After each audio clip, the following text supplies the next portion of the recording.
कर्म और भोग पर आधारित आज का विषय बहुत ही सुंदर और हितकारी है। कर्म तीन प्रकार के होते हैं: प्रारब्ध कर्म, संचित कर्म और क्रियमाण कर्म।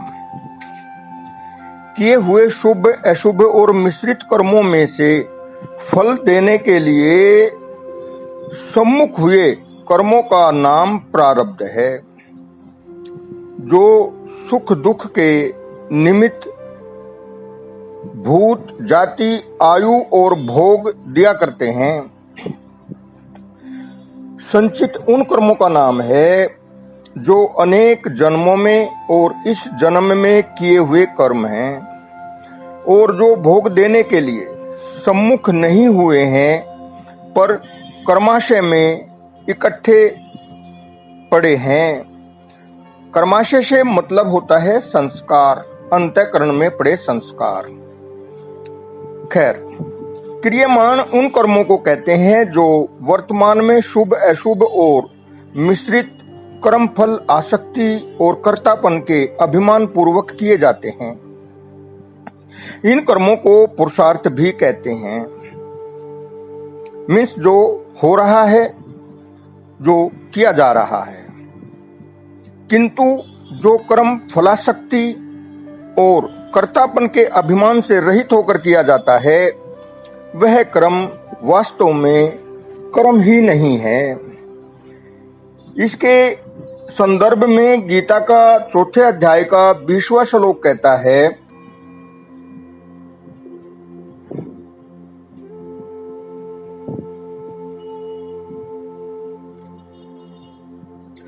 त्यक्त्वा कर्मफला संगम नित्य तृप्तो निराश्रय कर्मण्ये भी प्रवृत्तो अपि नैव किंचित करोति से। अर्थात जो पुरुष समस्त कर्मों में और उनके फल में आसक्ति का सर्वथा त्याग करके संसार के आश्रय से रहित हो गया है और परमात्मा में नित्य तृप्त है, वह कर्मों में भली भांति बरतता हुआ भी वास्तव में कुछ भी नहीं करता।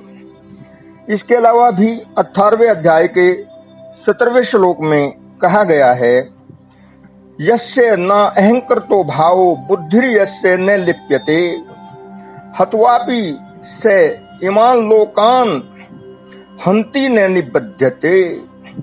जिस अर्थात इसका मतलब है, जिस पुरुष के अंतःकरण में मैं करता हूं ऐसा भाव नहीं है तथा जिसकी बुद्धि सांसारिक पदार्थों में और कर्मों में लिपायमान नहीं होती है, निर्लिप्त होती है, वह पुरुष इन सब लोगों को मारकर भी वास्तव में न तो मरता है और न पाप से बंधता है।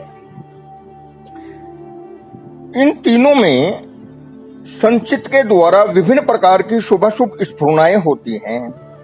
स्फुरना का मतलब होता है यहाँ अध्यात्म में जो बिना चिंता या तर्क के मन में अनायास उठने वाली तरंग या जो बातें होती हैं, उनको स्फुरणाएं कहते हैं। पर उनके अनुसार कर्म करना न करना हमारे अधिकार में है। शुभ स्फुरना होने पर भी पुरुषार्थ के अभाव से कर्म न होने के कारण वह सफल नहीं होती। प्रारब्ध से भी स्फुरना होती है और उसके अनुसार कर्म होते हैं, पर यहां भी कर्म करने को मनुष्य बाध्य नहीं है। अर्थात यदि प्रारब्ध से कोई कर्म करने की स्फुरना होती है, कोई अंतःकरण में, कोई मन में कोई तरंग उठती है, और फिर भी हम बाध्य नहीं है कि हम कर्म करें। हाँ, प्रारब्ध के अनुसार फल भोग अवश्य होता है। शुभ प्रारब्ध होगा तो बिना पुरुषार्थ के ही अनिच्छा या परेच्छा से शुभ फल मिल जाता है और मिल जाएगा। इसी प्रकार अशुभ भी मिल जाएगा। क्रियमाण मीन्स पुरुषार्थ तो नया फल पैदा करता ही है। अवश्य ही यह नियम नहीं है कि वह अभी तुरंत ही फल दे दे। प्रबल कर्म होने पर फल दानोन्मुख प्रारब्ध के बीच में ही वह प्रारब्ध बनकर अपना फल दे सकता है। जैसे किसी के प्रारब्ध में पुत्र का योग नहीं है, परंतु पुत्रेष्ठी यज्ञ सविधि संपन्न होने पर नवीन प्रारब्ध बनकर पुत्रोत्पादन में कारण बन सकता है। इसी प्रकार आयु के विषय में समझना चाहिए। जैसे सावित्री ने अपने पातिव्रत्य के प्रभाव से यमराज को प्रसन्न करके उनसे वरदान के रूप में अपने पति के लिए दीर्घायु प्राप्त कर ली थी। यह भी नवीन प्रारब्ध था जो प्रबल पुरुषार्थ से अर्थात क्रियमान कर्म से उसका फल था, परंतु सुख दुख आदि फलों के भोग में प्रधानता मुख्यता पूर्व कृत कर्मों से बने हुए प्रारब्ध की ही है। संचित कर्म से स्फुरना होती है। प्रारब्ध से सुख दुख को देने वाले जाति आयु और भोगों की प्राप्ति होती है और पुरुषार्थ से नए कर्म बनते हैं। यहाँ एक दृष्टांत के द्वारा इन तीनों प्रकार के कर्मों के संबंध में मैं कहना चाहूंगा कि किस कर्म की प्रबलता से कैसे क्या कार्य होता है। जरा सुने। एक जगह 3 मित्र बैठे थे। उनमें से किसी ने आकर कहा कि अमुक स्थान पर एक बड़े महात्मा आए हुए हैं। इस पर इनमें से एक ने कहा कि चलो भाई हम भी दर्शन करावें। दूसरे ने कहा मैं तो नहीं जाऊंगा, तुम लोग भले ही जाओ। तीसरे ने जाना स्वीकार किया और वे दोनों महात्मा के स्थान पर जा पहुंचे। वहां जाने पर पता लगा कि महात्मा अभी थोड़ी ही देर हुई शहर में चले गए हैं, कुछ देर में आएंगे। इस पर तीसरा जो गया था वह तो वहां जमकर बैठ गया। उसने कहा कि जितनी भी देर में आए मैं तो दर्शन करके ही जाऊंगा। पहले ने कहा भाई इतनी देर कौन बैठेगा, मैं तो वापस जा रहा हूं। अतएव तीसरा वहीं बैठा रहा और पहला लौट गया। इधर महात्मा शहर में घूमते घामते उसी स्थान पर जा पहुंचे जहां दूसरा बैठा हुआ था, जिसने कहा था मैं तो नहीं जाऊंगा। जो महात्मा के दर्शनार्थ जाने से इनकार करके वहीं बैठा रहा, उसको वहां महात्मा के दर्शन हो गए, कहीं जाना भी नहीं पड़ा। महात्मा वहां से लौटकर अपने स्थान पर गए और वहां उस तीसरे को भी दर्शन हो गए जो वहां जमकर बैठ गया था। दूसरा जो वहां से लौट आया था वह दूसरे रास्ते से लौटा, मतलब जिससे महात्मा आ नहीं रहे थे, जिससे महात्मा आ रहे थे उससे वो नहीं वापस लौटा और दूसरे स्थान से वापस लौट गया। अतः उसको महात्मा के दर्शन हुए ही नहीं।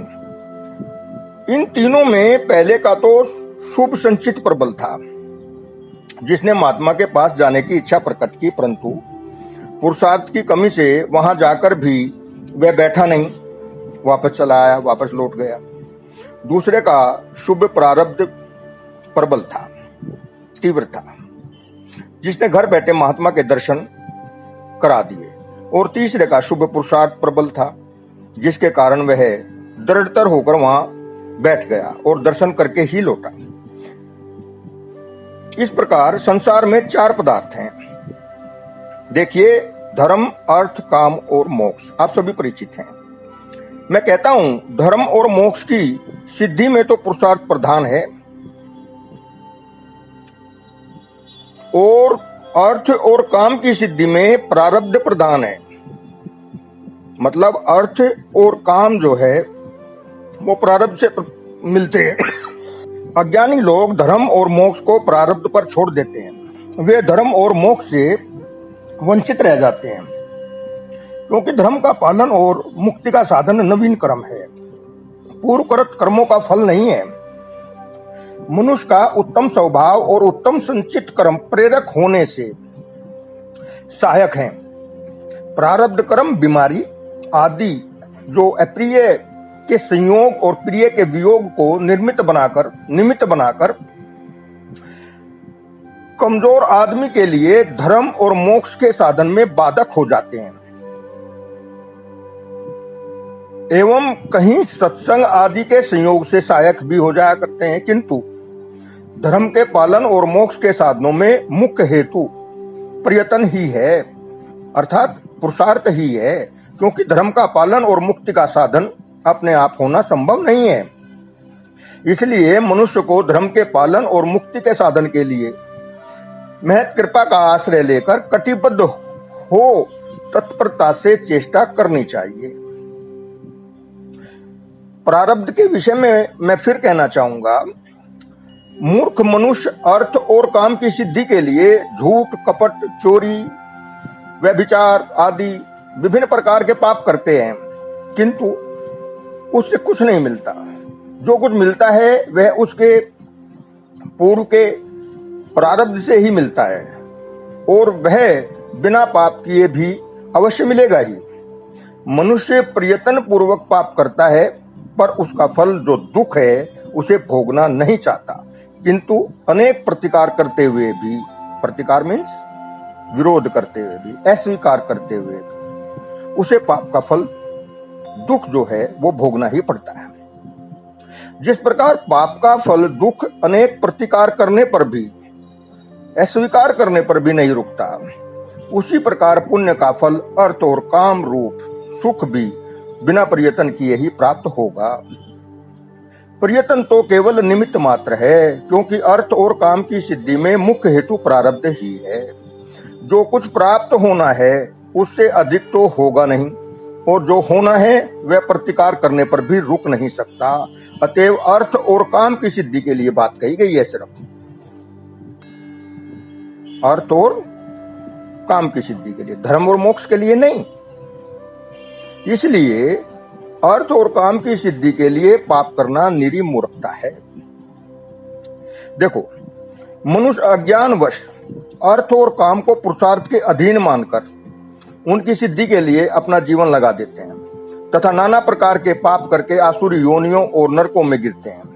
किंतु यदि अर्थ और काम की सिद्धि पुरुषार्थ से होती तो सभी आदमी धनी बन जाते और सभी की कामना भी सफल हो जाती, क्योंकि सभी धनी बनना चाहते हैं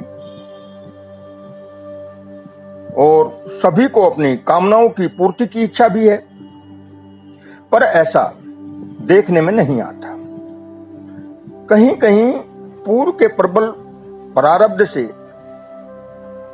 प्रारब्ध के तीव्र वेग से काम और अर्थ की सिद्धि हो जाती है, तो मूर्ख मनुष्य उसे अपने पुरुषार्थ से हुई मान बैठते हैं।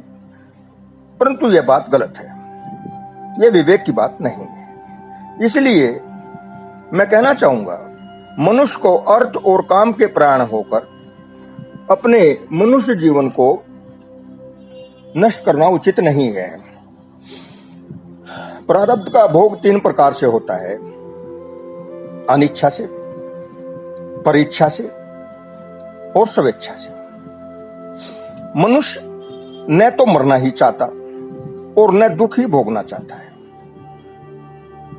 पर पूर्वकृत पापों के फलस्वरूप वज्रपात, महामारी, अकाल और अग्नि और बाढ़ आदि की पीड़ा से मनुष्य दुखित हो जाता है और कोई कोई मर भी जाता है। तथा इसी प्रकार पूर्वकृत पुण्य के प्रभाव से किसी को अकस्मात कहीं गड़े हुए धन की प्राप्ति हो जाती है और किसी की पैतृक संपत्ति का मूल्य बढ़ जाता है, जो सुख का हेतु है। यह सब अनिच्छा प्रारब्ध का भोग है, न चाहते हुए भी भोगना ही पड़ता है।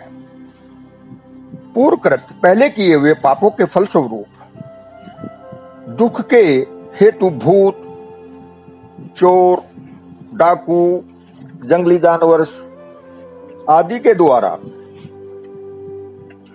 धन की, जन की और शरीर की हानि हो जाती है। और इसी प्रकार पूर्वकृत पुण्यों के प्रभाव से उसे कोई गोद ले लेता है, जैसे दत्तक पुत्र बना लेता है, और जैसे कि कोई राजा राज सौंप देता है, जो कि सुख का हेतु है। यह सब परेच्छा प्रारब्ध का भोग है। मतलब ये प्रारब्ध परेच्छा से है, दूसरे की इच्छा के अधीन प्रारब्ध का भोग है। इस प्रकार अनिच्छा और परेच्छा न चाहते हुए भी और दूसरे की इच्छा से। प्रारब्ध से प्राप्त जो सुख और दुख भोग के विषय में भोक्ता मनुष्य बिल्कुल परतंत्र है, यहां स्वतंत्र नहीं है। स्वेच्छा पूर्वक किए हुए खेती बाड़ी के कार्य, व्यापार के कार्य आदि में पूर्वकृत पापों के फलस्वरूप दुख का हेतु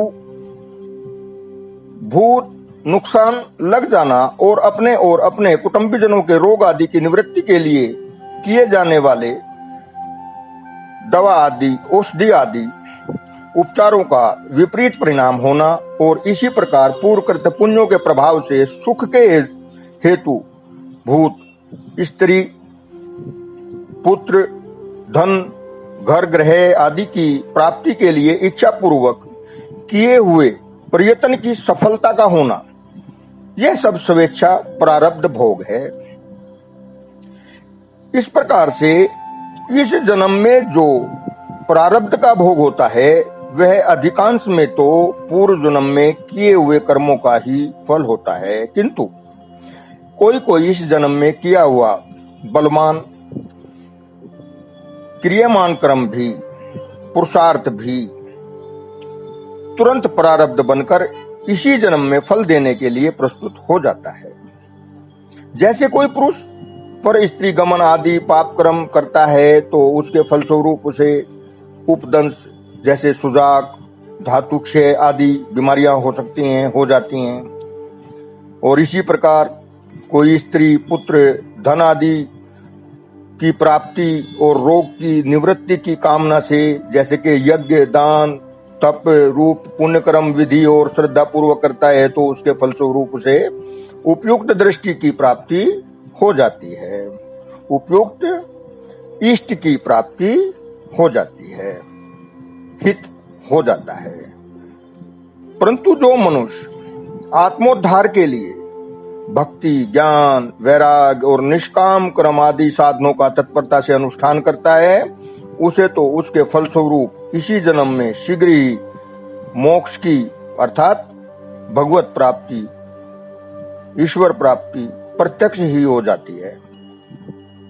संचित कर्म के बारे में मैं कहना चाहूंगा, मनुष्य इस जन्म में जो कुछ क्रियामान कर्म करता है, मतलब जो पुरुषार्थ के कार्य करता है, उसमें से जिस अंश का प्रारब्ध बनकर मनुष्य को भोग देने के लिए प्रस्तुत हो जाता है वह तो फल भुगता कर क्षय हो जाता है, नष्ट हो जाता है। कहने का तात्पर्य है उसका धीरे धीरे ह्रास हो जाता है, अवनति हो जाती है, क्षय। और उसके सिवा इस जन्म के बचे हुए जो क्रियामान कर्म हैं, पुरुषार्थ के कर्म हैं, पूर्व जन्मों के संचित कर्मों में सम्मिलित हो जाते हैं। इन संचित कर्मों के समूह का भक्ति, ज्ञान और निष्काम कर्म आदि साधनों से क्षय होकर, ह्रास होकर विनाश हो जाता है, नष्ट हो जाते हैं। जब तक इस संचित कर्म समूह का विनाश नहीं हो जाता तब तक वे भावी जन्म को देते रहते हैं, आगे जन्म होता रहता है। मनुष्य जो भी कुछ पुण्य, पाप और मिले जुले मिश्रित कर्म करता है उसके दो प्रकार के संस्कार उसके हृदय में जमते हैं।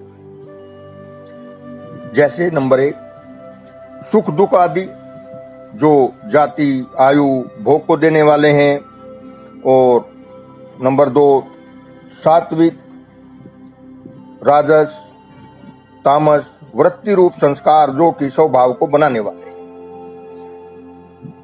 जैसा गुण वैसा स्वभाव। इनमें पहले प्रकार के संस्कार जो हैं वो फल भुगताकर शांत हो जाते हैं, किंतु सात्विक, राजस, तामस वृत्ति रूप संस्कार स्वभाव के रूप में रहते हैं और वे भविष्य में नवीन पुण्य, पाप आदि कर्मों के प्रेरक होते हैं। अतएव मनुष्य को अपने स्वभाव को सुधारने के लिए विवेक, वैराग्यपूर्ण सत्संग, भक्ति, ज्ञान और निष्काम कर्म के द्वारा राजसी, तामसी वृत्तियों का शमन करके, उनको अवरोध करके केवल सात्विक वृत्तियों का प्रवाह बहाना चाहिए, सात्विक गुण पैदा करने चाहिए, सात्विक वृत्ति बनानी चाहिए। इस प्रकार साधन करने से, ऐसा करने से संचित कर्म और राजसी तामसी वृत्तियां दोनों का क्षय होकर, दोनों का ह्रास होकर, दोनों नष्ट होकर मनुष्य भगवत प्राप्ति के लिए समर्थ हो जाता है। क्रियामान में राग, द्वेष, कामना, ममता और अहंकार पूर्ण मन, वाणी, शरीर से जो पुण्य, पाप और मिश्रित कर्म किए जाते हैं वे क्रियामान कर्म हैं। तथा स्वेच्छा प्रारब्ध भोग के निमित्त भी जो कर्म होते हैं वे भी क्रियामान के ही अंतर्गत हैं, क्योंकि उनमें कर्तव्य बुद्धि के सिवा जो शास्त्र के अनुकूल और शास्त्र के प्रतिकूल क्रिया होती है वह पुण्य और पाप रूप होने के कारण क्रियामान में शामिल होती है। शास्त्र अनुसार विचरण करने का वर्णन गीता में 16वें अध्याय के 23वें और 24वें श्लोक में आता है। उसमें कहा गया है, यह शास्त्र विधि मुत्सर्जय वर्तते काम कारते न से सिद्धिम वापनोति न सुखम न प्राम गतिम। अर्थात जो पुरुष शास्त्र विधि को त्याग कर अपनी इच्छा से मनमाना आचरण करता है वह न तो सिद्धि को प्राप्त होता है, न परम गति को, और न ही सुख को प्राप्त होता है। फिर 24वें श्लोक में कहते हैं, तस्मात् शास्त्रम प्रमाणम ते कार्याकार्ये व्यवस्थितो ज्ञात्वा शास्त्र विधानोक्तम कर्म कर्तुम विहारसी। इसका मतलब है इससे तेरे लिए, अर्जुन को कह रहे हैं, इससे तेरे लिए इस कर्तव्य और अकर्तव्य की अवस्था में शास्त्र ही प्रमाण है। ऐसा जानकर तू शास्त्र विधि से नियत कर्म ही करने योग्य है। अर्थात जो शास्त्र विदित है, जो शास्त्र वर्णित है, जो शास्त्र सम्मत है वही कर्म करने चाहिए। देखो, जिनको ईश्वर और प्रारब्ध पर विश्वास नहीं है ऐसे अज्ञानी मनुष्य झूठ, कपट, चोरी, व्यभिचार आदि के द्वारा अर्थ और काम की सिद्धि प्रारब्ध से अतिरिक्त पुरुषार्थ से करना चाहते हैं।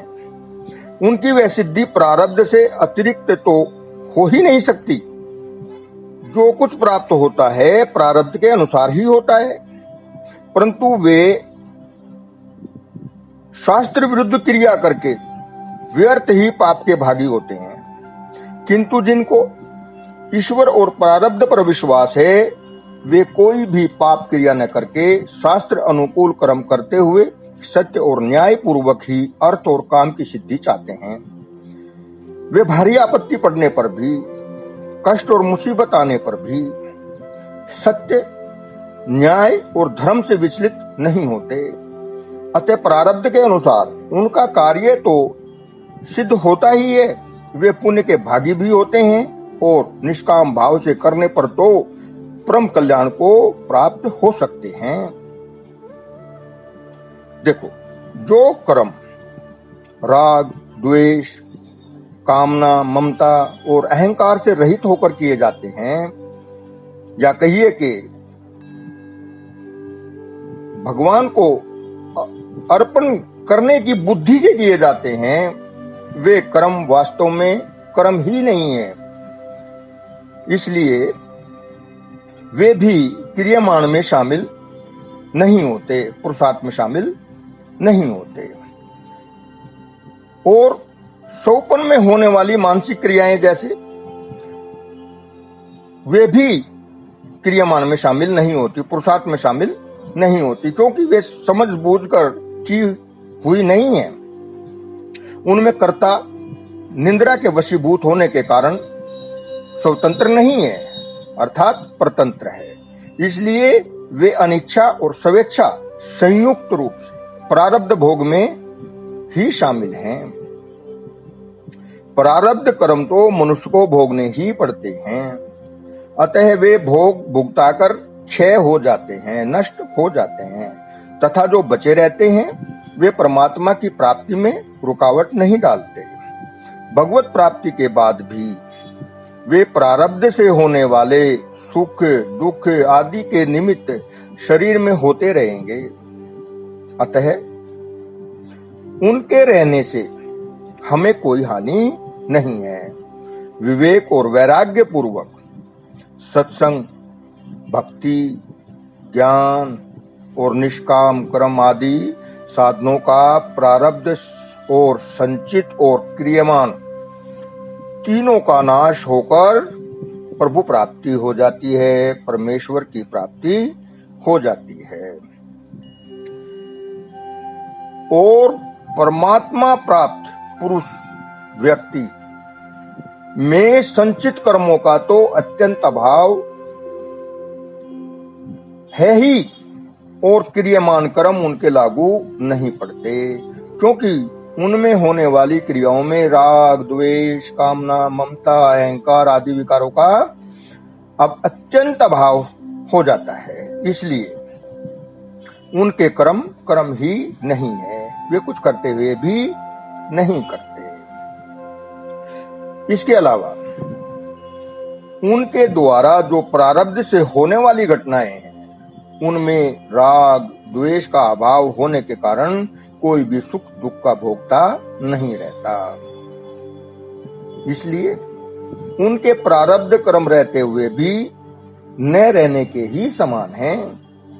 केवल सुख दुखों की निमित्त मात्र घटनाएं उनमें प्रतीत होती हैं, परंतु जो मनुष्य सुख दुख और हर्ष शोक आदि विकारों से सर्वथा रहित है, उसका प्रारब्ध अनुसार सुख दुख आदि के निमित्त होने वाली घटनाओं से वास्तव में कोई संबंध नहीं रह जाता। अतः उनके प्रारब्ध भोग रूप कर्म भी एक प्रकार से क्षय ही माने गए हैं, नष्ट ही माने गए हैं। इसके विषय में मुंडक उपनिषद में आता है, भिद्यते हृदय ग्रंथिश्छिद्यन्ते सर्व संशया क्षीयन्ते चास्य कर्माणि तस्मिन् दृष्टि प्रावरे। इसका मतलब है, उस ब्रह्म परमात्मा का साक्षात्कार कर लेने पर इस पुरुष की हृदय ग्रंथि टूट जाती है, सारे संशयों का छेदन हो जाता है और इसके प्रारब्ध संचित और क्रियमान रूप जो समस्त कर्म है वो नष्ट हो जाते हैं। इसी प्रकार गीता के चौथे अध्याय के 37वें श्लोक में भी वर्णन आता है। उसमें कहा गया है, यथे धांसी समिधो अग्नि, यथे धांसी समिधो अग्निर्भस्म सात कुरुते अर्जुन, ज्ञाना अग्नि सर्व कर्माणि भस्म सात कुरुते तथा। अर्थात इसका मतलब, क्योंकि हे अर्जुन, जैसे प्रज्वलित अग्नि ईंधनों को भस्म में कर देता है, वैसे ही ज्ञान रूप अग्नि संपूर्ण कर्मों का भस्म में कर देता है।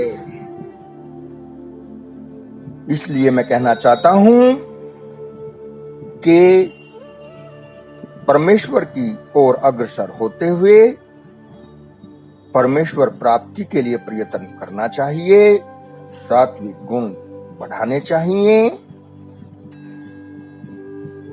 बाकी आप समझदार हैं। मैं आपके हृदय में विराजमान परमेश्वर को नमस्कार करता हूं। नमस्कार।